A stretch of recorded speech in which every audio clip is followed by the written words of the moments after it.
this is Chance Back. Today we're going to be doing WJEC history, USA 1910 to 29.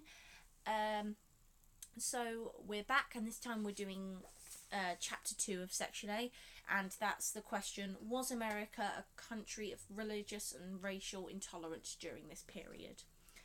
Which basically covers religious fundamentalism, racial discrimination, Native Americans. Okie dokie. So, we have got, first of all, religious fundamentalism. And what this was basically about was in many, Bible Belt countries, Bible Belt states in America along the bottom, there was a great deal of religious fundamentalism. So people who took the Bible as gospel and said, this is it, this is the truth, this is the one true word of God, and it's true and it's ours and we need to follow it. Basically, they were very religious, and lots of people said that they were intolerant and they were trying to hold back change. So like the new stuff at the time was women's provocative clothing, provocative as in everything was above the knee, and what else?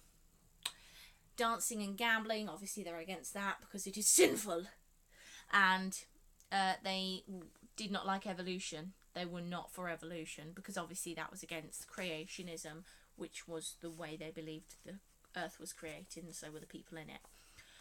So religious fundamentalism, they didn't like evolution. So in 1924 the state of Tennessee made teaching evolution illegal. A guy named John Scopes decided he was going to test this. He's a biology teacher, and he decided to teach it anyway. And so began the monkey trial. Do you like my picture of a monkey? It's adorable, isn't it? Right. So, monkey trial. John Scopes, he's tried for teaching evolution. They find him guilty. $100 fine. Quite a bit of money back then. And that's that. However, the whole thing went on for a good few weeks because it was basically the idea of religion versus science. And it got a whole load of news coverage. There were so many reports there. They had to actually take the case that was going on inside the court outside because they were scared that they were going to overpopulate the room. So it was a big deal. But in the end, it just gave the fundamentalists a bad name because they had stifled this man's beliefs, even though it turns out he's actually right, because evolution is now less of a theory and more of a cold stone fact. Sorry to anyone religious who's watching. I didn't mean to be rude. Okay, so black people in America, there were a lot of them because of slaves. Civil War is won, and yay! All men are equal! Woohoo! That's declared. But they found a way around it, which were the Jim Crow laws. And Jim Crow laws basically were a set of laws that were put together to make sure that black people couldn't be equal to white people. And it was basically the idea of separate but equal, so that's how they got around that loophole there. But it wasn't equal. They segregated black people from white people. Swimming baths, public toilets, water fountains, everything was separated from each other. However, they weren't equal because everything for the black people was just worse quality altogether. Like the schools that black people had to go to, they had the hand-me-downs of white schools which had been used for 30 odd years. So how is that fair? It's not fair. It's not fair at all. It's not equal.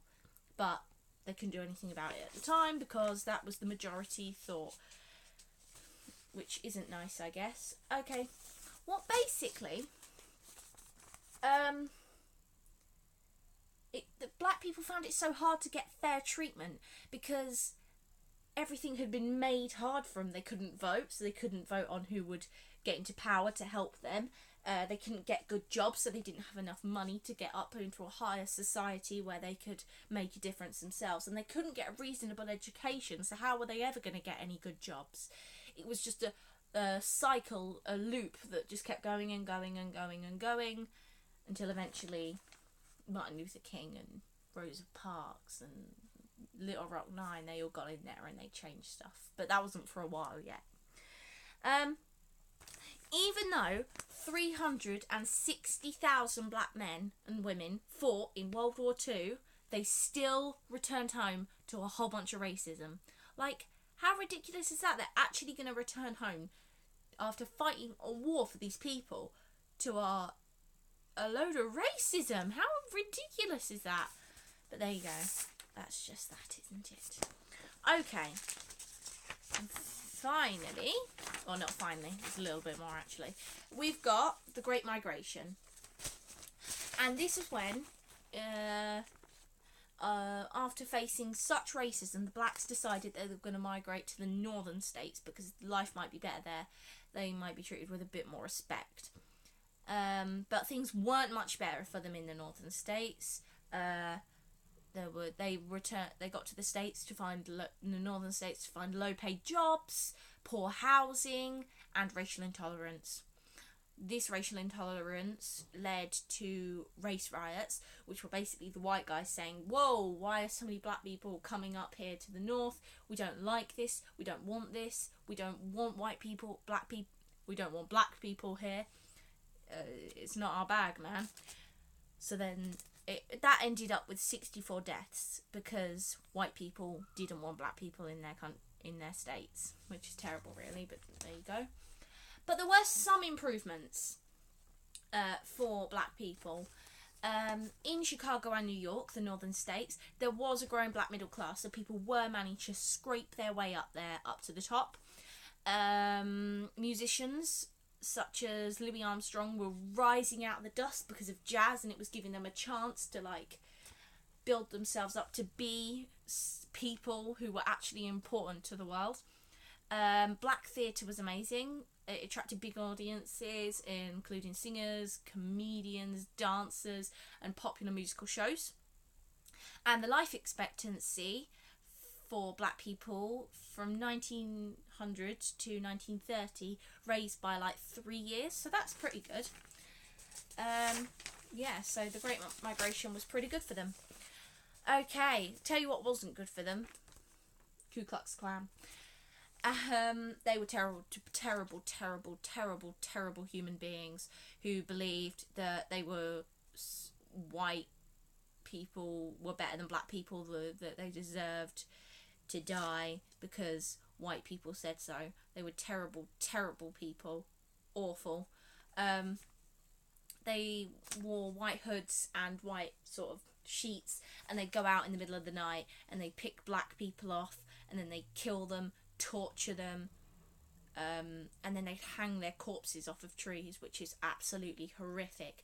There's a horrific image of a whole bunch of Ku Klux Klan people stood by a tree with a dead corpse behind. As if that's not bad enough, there are people stood at the front of this image and they're smiling as if this is some sort of family event.